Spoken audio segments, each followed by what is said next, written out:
Mon Dieu, tu ne vas pas croire ce qui m'est arrivé hier soir dans notre appartement à Lyon, quartier de la Croix-Rousse. Il était exactement 20h15 quand ai entendu ma femme me dire avec ce petit sourire en coin qui me glaçait toujours le sang, tu verras, ce soir sera spécial. Et moi, pauvre idiot, je pensais à une surprise romantique. Je croyais que ce serait un moment tendre après toutes ces années de mariage, après toutes ces soirées où j'y avais sacrifié mes sorties, mes concerts, mes footing pour rester avec elle, et là je n'avais aucune idée que ma vie allait basculer en moins de 15 minutes, et crois-moi, je n'exagère pas 15 petites minutes exactement pour que l'enfer se déclenche, et que je découvre que la femme à qui j'y avais tout donné avait remplacé mon lubrifiant intime par de la colle forte, oui, de la colle forte, celle qu'on achète chez Bricomarché rue de Marseille pour recoller des chaises ou des carreaux cassés pas pour détruire la dignité d'un homme et encore moins dans l'intimité d'un couple, et tu imagines déjà le choc. Mais attends, reste avec moi parce que ce n'est que le début, et ce que tu vas entendre après va te paraître tellement injuste, tellement cruel, que tu vas sentir la rage monter en toi exactement comme moi ce soir-là. Je me rappelle très bien l'odeur chimique étrange quand j'y ai ouvert le petit tube transparent que je gardais toujours dans le tiroir de la table de nuit à côté de mon vieux radio. Réveil Philips modèle de 1982, celui qui grésille quand on cherche les fréquences de nostalgie ou de RTL, et senti que quelque chose clochait, mais j'y étais naïf, j'y étais confiant, j'y étais amoureux, et tu sais comment c'est quand on fait confiance à quelqu'un qu'on croit connaître par cœur depuis 30 ans et que soudain on se rend compte qu'on a dormi à côté d'une étrangère qui préparait sa trahison depuis des jours, peut-être même des semaines. Elle me regardait droit dans les yeux et elle a dit d'une voix lente, presque théâtrale, tu vas te souvenir de cette nuit pour toujours, et moi j'y ai souri sans comprendre, j'y ai pensé à mes souvenirs des années 70 quand on dansait sur Claude François au bal du samedi soir place Bellecour. Je me suis dit, elle veut rallumer cette flamme, cette étincelle. Et au lieu de ça, en moins de 5 minutes, j'y étais pris au piège, collé incapable de bouger, criant « Silence » alors que elle croisait les bras et qu'elle me lançait un « Tu es la mérité, tu n'écoutes jamais ce que je dis, tu penses que à toi ». Et moi, là étendu, humilié, je me demandais « Mais comment peut-on en arriver là? Comment peut-on transformer l'amour en arme et utiliser la confiance comme une trahison pire qu'un coup de couteau ?» Et je savais déjà que tout le quartier allait entendre mes cris parce que les murs sont fins, les voisins du 3e étage, Madame Dubois et son mari retraité de la SNCF entendaient sûrement. Tout est peut-être même qu'ils filmaient avec leur portable comme ces jeunes qui adorent mettre les malheurs des autres sur Facebook et TikTok. J'y avais envie de disparaître, j'y avais envie de crier, mais surtout j'y avais envie que quelqu'un me comprenne parce que cette humiliation ne se vit pas seule. Et si tu écoutes mon histoire, toi qui as peut-être plus de 50 ans, toi qui as déjà donné ta vie pour quelqu'un, toi qui as fait des sacrifices sans compter, toi qui as supporté des critiques, des silences glacés, alors tu comprends ce que ça fait quand le retour qu'on reçoit c'est une gifle, pire encore une colle, une vraie colle, et je ne parle pas seulement de la colle chimique, mais de la colle symbolique, la colle de l'injustice qui colle à la peau et à l'âme. En exactement 15 minutes, je suis passé de mari confiant à victime prisonnière de la personne en qui j'y avais le plus confiance, et c'est cette injustice qui brûle encore aujourd'hui, comme un feu que rien n'éteint. Je vais tout te raconter dans les moindres détails, chaque odeur, chaque son, chaque regard, et tu vas voir que ce qui a commencé comme une humiliation privée va devenir une histoire publique que tout Lyon connaîtra et que toi aussi tu ne pourras jamais oublier. Et toi, dis-moi dans les commentaires ce que tu as déjà vécu une trahison aussi absurde, aussi humiliante que celle, si laisse ton témoignage parce que ton histoire peut aider d'autres à comprendre qu'ils ne sont pas seuls. Quand je repense à tout ce que j'y ai fait pour elle depuis le premier jour, je me demande comment j'y ai pu fermer les yeux sur tant de signes déjà en 1979, quand je l'ai rencontrée au bal populaire de Villeurbanne sur la place Lazare. Goujon, elle portait une robe bleue qui brillait sous les lumières multicolores, et moi je portais une chemise en velours marron que ma mère m'avait offerte pour mes 22 ans. Je l'ai invitée à danser sur une chanson de Joe Dassin et je me souviens de son parfum. Doux mélange de fleurs et de tabac léger, je me suis dit à cet instant que je venais de trouver la femme de ma vie, et pendant plus de 40 ans j'y ai mis toutes mes économies, mon énergie, mon temps et même ma santé pour la rendre heureuse. En 1985, j'y ai travaillé jour et nuit à l'usine de textile de Vénissieux 12 heures par jour, parfois même les samedis, pour économiser assez et lui offrir ce petit appartement de 64 mètres carrés rue des Capucins à Lyon. Je me rappelle exactement le prix 129 000 francs que j'y ai payé avec un prêt à la Banque Crédit Lyonnais, signé un matin des hivers glacial le 20 janvier 1986 à 9 heures. Précise, et elle m'a dit ce jour-là tu es mon héros, et moi j'y ai cru à ces mots. Comme un enfant croit au Père Noël. J'y ai renoncé à tant de choses pour elle. J'y ai refusé une promotion en 1992 qui m'aurait envoyé travailler à Paris parce qu'elle disait qu'elle ne voulait pas quitter Lyon. J'y ai vendu ma moto Yamaha rouge de 1976 pour acheter une cuisine équipée chez Conforama en 1995. Elle coûtait exactement 39 900 francs et je ai payé comptant avec mes primes de fin d'année et elle n'a même pas dit merci. Elle a juste dit il était temps que la cuisine soit moderne. Je me souviens aussi des petits sacrifices invisibles comme le fait de ne jamais partir en vacances seul avec mes amis, même quand ils m'invitaient à la plage de Marseille ou à Nice. Je disais toujours non parce qu'elle voulait que je reste près d'elle et moi je croyais que c'était ça l'amour, se sacrifier, se taire, donner sans compter et fermer les yeux sur les reproches, les critiques et parfois les humiliations légères comme ce soir de Noël 2001 quand devant toutes La famille, elle a dit tu as encore raté la cuisson de la dinde, tu es incapable de faire quelque chose correctement, et tout le monde a ri, et moi j'y ai souri pour ne pas gâcher la fête, mais au fond de moi j'y ai senti une fissure. Les premiers signes de mépris étaient là partout quand je repense à nos soirées. Je me vois rentrer épuisé à 21h30 après 10 heures debout à l'usine avec mes mains abîmées par les machines. Elle qui me disait tu n'as même pas pensé à acheter du pain en rentrant. Et moi je repartais dans le froid de décembre pour descendre jusqu'à la boulangerie de la rue Burdeau qui fermait à 22h et je courais dans la nuit glacée pour lui rapporter un simple pain de campagne. Comme si c'était un trophée et pourtant malgré tout ça elle me regardait comme si je n'étais jamais assez. Je me rappelle en 2010 quand j'y ai utilisé toutes nos économies 21 763 € et 84 centimes exactement pour refaire la salle de bain avec un carrelage beige clair que j'y avais choisi exprès parce qu'elle disait toujours j'y aime les tons doux ça et m'apaise et le jour où les ouvriers ont terminé, elle est entrée à regarder autour d'elle et a dit tu aurais pu choisir quelque chose de plus moderne et cette phrase m'a transpercé comme une lame glacée. Mais encore une fois j'y ai gardé le silence. J'y ai ignoré tant des alarmes, je me disais toujours elle est fatiguée et ne voulait pas dire ça elle m'aime quand même. Mais au fond, chaque remarque, chaque silence pesait sur mes épaules comme une brique de plus et je continuais à construire ce mur invisible qui m'enfermait moi-même et je me répétais qu'un jour elle verrait mes efforts, qu'un jour elle reconnaîtrait mes sacrifices, mais ce jour n'est jamais venu et au contraire, plus les années passaient, plus ces paroles devenaient dures plus sang. Regard devenait froid. Un soir en 2018, en rentrant du supermarché Carrefour de la part Dieu avec 3 sacs pleins, j'y avais acheté ses yaourts préférés, ses biscuits préférés et même ce vin rouge de Bourgogne qu'elle aimait en J et posait tout sur la table et elle m'a dit sans même. Me regardez, tu as pris le mauvais pain, et là je me suis senti minuscule comme un enfant grondé alors que j'y avais 59 ans et toute une vie de sacrifice derrière moi. Tu comprends maintenant pourquoi cette histoire de colle n'est pas juste un accident, ce n'est pas juste une mauvaise blague, c'est le résultat de décennies de mépris silencieux, de sacrifices non reconnus et de petites humiliations avalées chaque jour, et moi j'y ai fermé les yeux, j'y ai encaissé parce que je croyais à l'amour, parce que je croyais au respect, mais en réalité je construisais moi-même ma propre prison. Et toi qui écoutes, est-ce que tu aurais fait comme moi, est-ce que tu aurais continué à donner, à espérer, à croire malgré les signes, ou est-ce que tu aurais dit stop bien avant, dis-le-moi dans les commentaires, parce que ton avis peut éclairer ceux qui vivent la même situation aujourd'hui.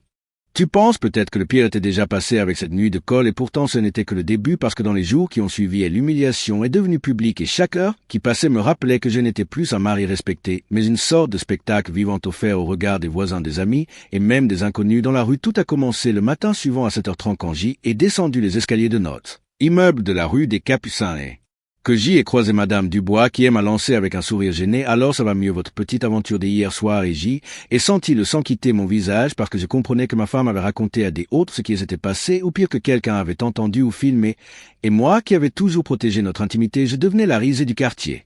Ce même jour à midi, en allant chercher une baguette chez la boulangerie Girard J, ai entendu 2 jeunes derrière moi chuchoter, c'est lui le monsieur de la colle, ils ont éclaté de rire, et moi J ai serré mon pain comme un trésor en voulant disparaître dans le sol, et tu sais le pire c'est que ma femme au lieu de calmer la rumeur, elle racontait à ses copines du marché de la Croix-Rousse que J était incapable de satisfaire une femme que j'y étais. Ridicule et qu'il avait fallu me donner une leçon et ses copines riaient à gorge déployée comme si J était un personnage de comédie, alors que moi je vivais une tragédie.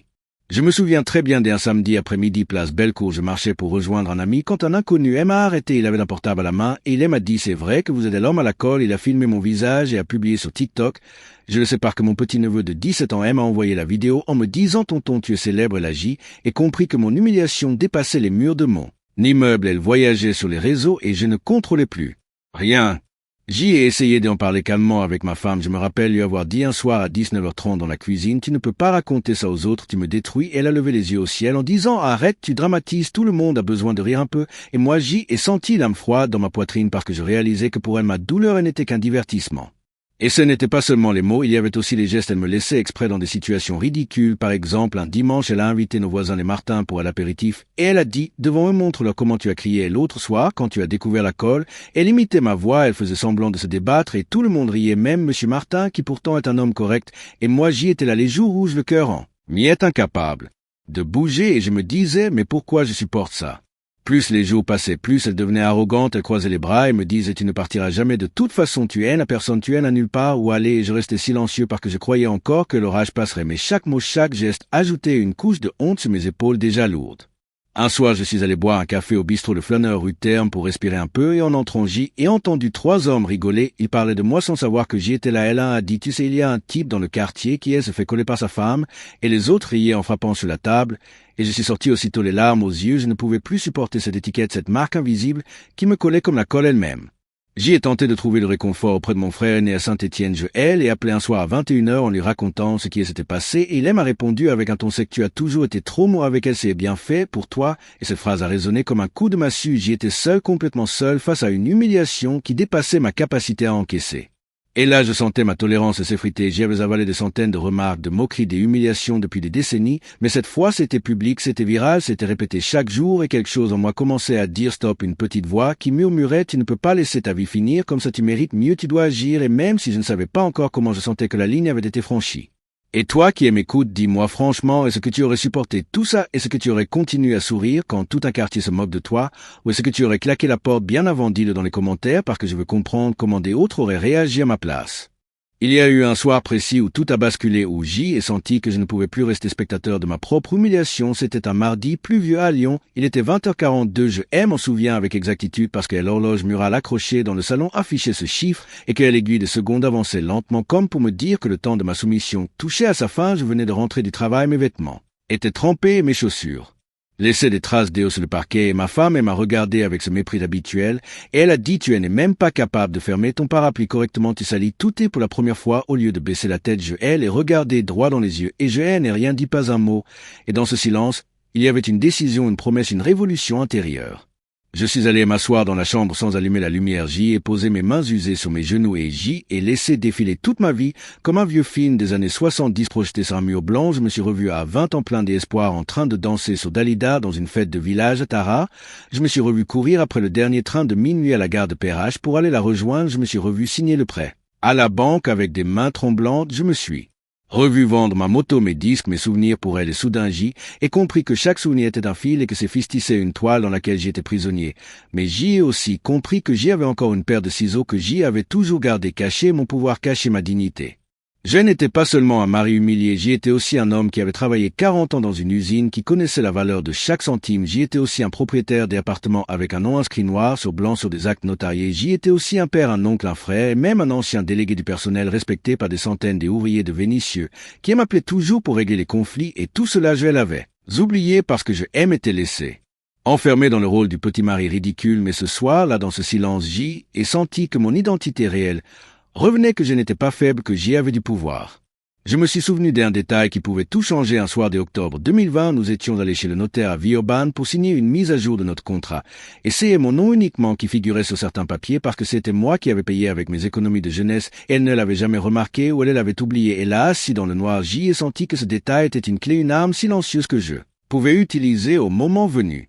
Ce soir-là, j'y ai aussi pris conscience que je ne devais plus réagir avec mes émotions parce que la colère aurait été une arme contre moi. Il fallait être calme, patient, stratégique comme un joueur d'échecs qui prépare son coup final en silence pendant que l'adversaire se croit déjà vainqueur. Alors je me suis tu j'y et fait semblant de continuer ma routine. J'y et continuer à supporter ses phrases, ses moqueries, ses humiliations. Mais au fond de moi, je préparais ma revanche, ma libération.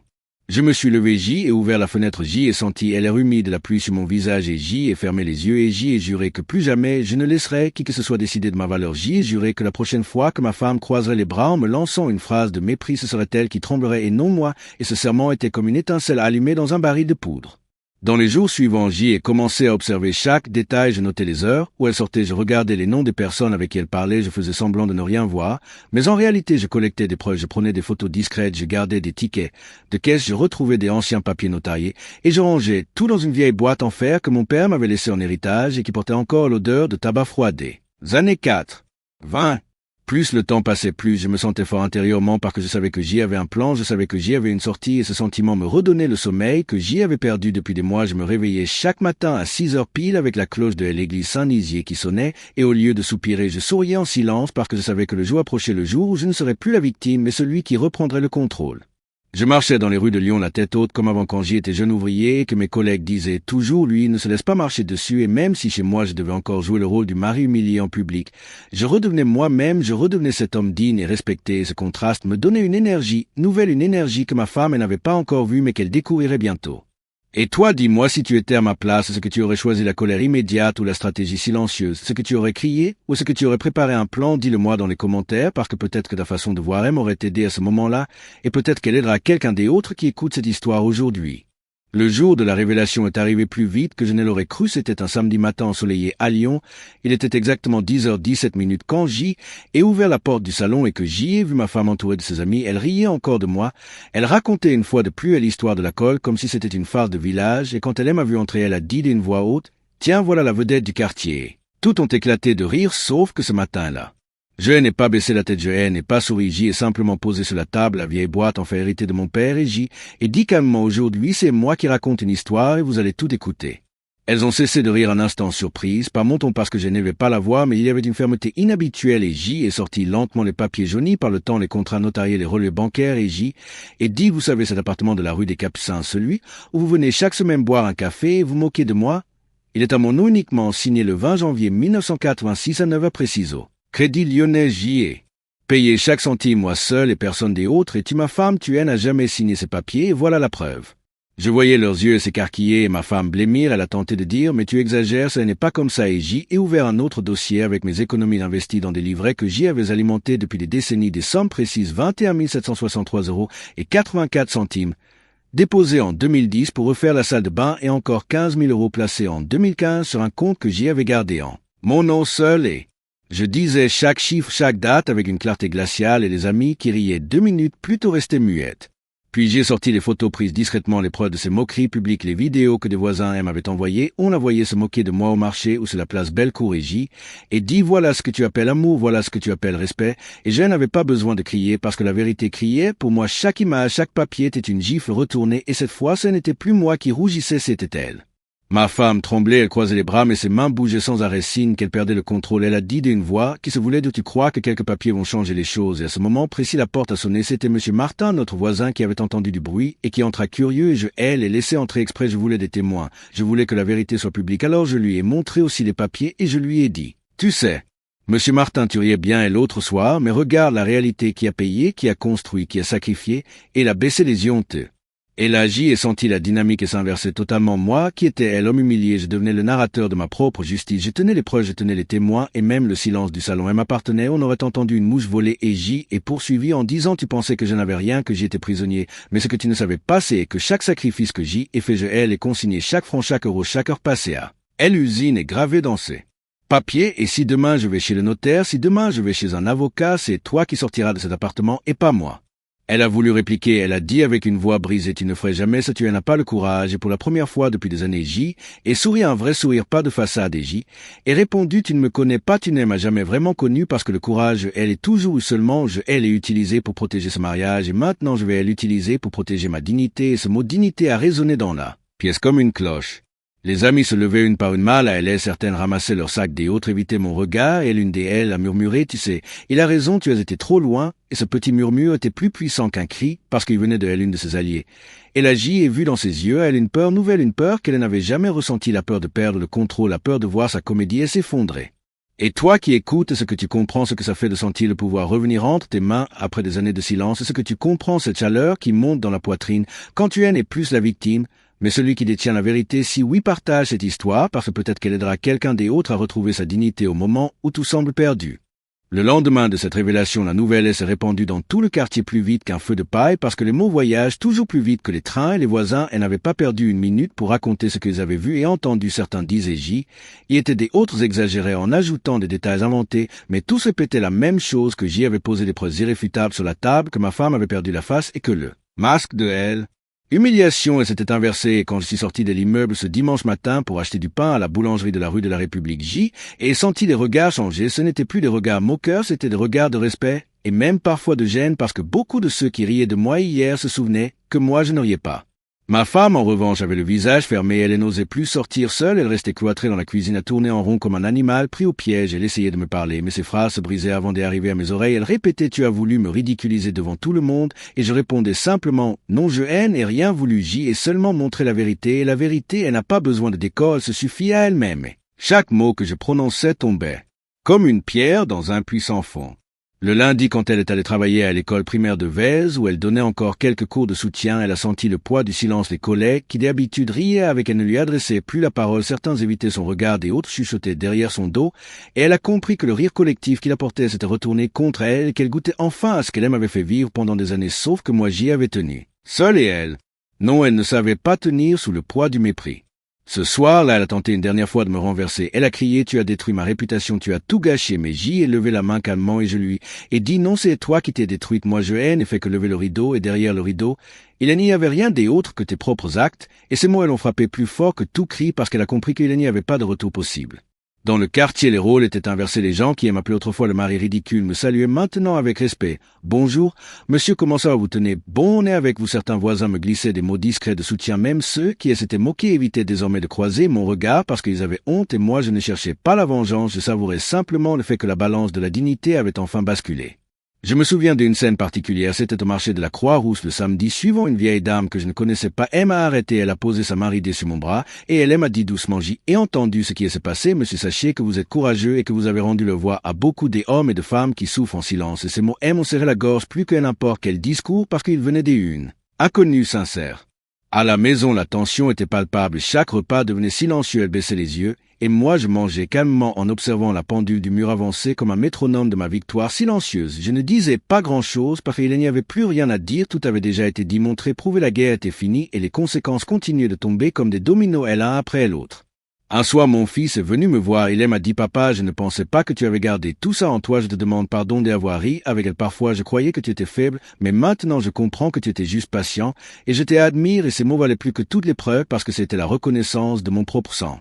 Et toi qui écoutes cette histoire, ce que tu as déjà connu ce moment où ceux qui te méprisaient hier te regardent aujourd'hui avec respect et ce que tu sais ce que ça fait de marcher dans ta propre rue la tête haute après des années d'humiliation. Si oui, laisse un commentaire, raconte ton expérience parce que chaque témoignage compte et peut sauver quelqu'un qui vit encore dans l'ombre.